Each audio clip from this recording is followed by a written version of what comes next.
যে বিএনপি প্রত্যেকটা সংকটে জনগণের পাশে এসে দাঁড়িয়েছে। জনগণের কথায় দেশ চালাবে না জামাতের কথায় দেশ চালাবে?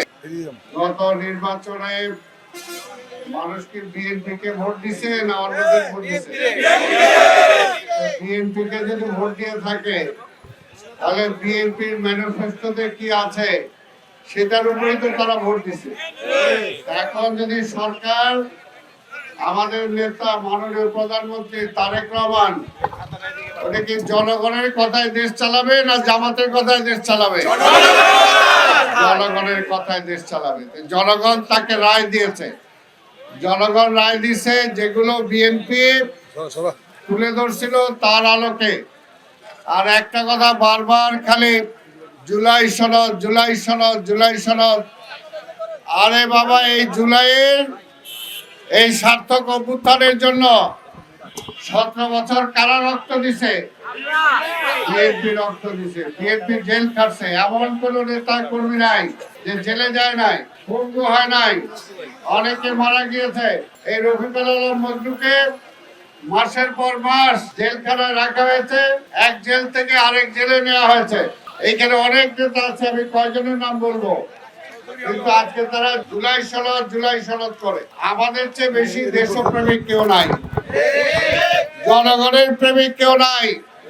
বারবার এই দেশ যখন সংকটে পড়েছে, বারবার প্রমাণ করেছেন যে বিএনপি প্রত্যেকটা সংকটে জনগণের পাশে এসে দাঁড়িয়েছে। মুক্তিযুদ্ধের সময় শহীদ রাষ্ট্রপতি জিয়া রহমান মুক্তিযুদ্ধের ঘোষণা দিয়ে জনগণকে নিয়ে নেতৃত্ব দিয়েছেন। আবার যখন গণতন্ত্র হত্যা হয়েছে ৭৫ সালে ৭ই নভেম্বর, এই দেশের জনগণ, সেপাই জনতা ঐক্যবদ্ধভাবে আবার জিয়া রহমানকে রাষ্ট্র ক্ষমতায় বসিয়েছেন। জিয়া রহমান ক্ষমতায় বসার পরে নিজের জন্য কিছু করে নাই, জনতার জন্য করেছেন। তারপরে আবার আমাদের নেত্রী বেগম খালেদা জিয়া, খালেদা জিয়ার জীবনে কোনো আপোষ করছে অন্যের কাছে? করে নাই।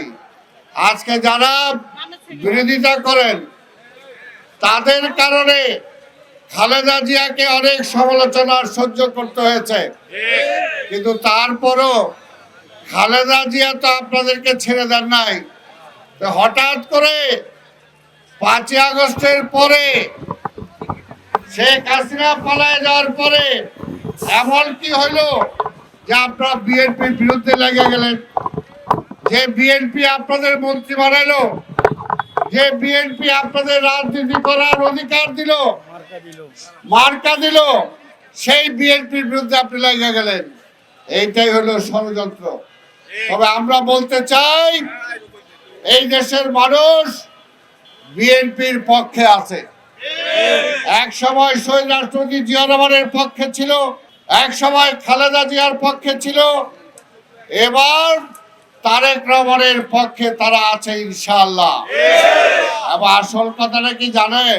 এই 3 মাসে তারেক রহমান এত কাজ করে ফেলাইছে, বিরোধী দল চিন্তা করতেছে 3 মাসেই এত কাজ করছে, 5 বছর যদি কাজ করার সুযোগ পায় তাহলে আর বিরোধী দলের ভাত থাকবে না। ওই কারণে তারা ভয় পায়, দেশটাকে একটা অস্থিতিশীল করতে চায়। তার সাথে আরেকটা দল মিলিত হয়েছে। আপনারা দেখছেন গত ইন্টেরিয়াম গভর্নমেন্টের সময় তারাই ক্ষমতায় ছিল। তারা ক্ষমতায় থাকাকালীন এই দেশটার 12টা বাজায় দিছে, 12টা বাজায় দিছে ঢাকা শহরের। আজকে ঢাকা শহরের যত সমস্যা সব ওই 18 মাসের যে সরকার, ওই সরকারের বিনা দায়িত্বের কারণেই আজকে এই সমস্যা প্রকট হয়েছে। আজকে তারাও বড় বড় কথা বলেন তাদেরকেও নাকি জনগণ চায়।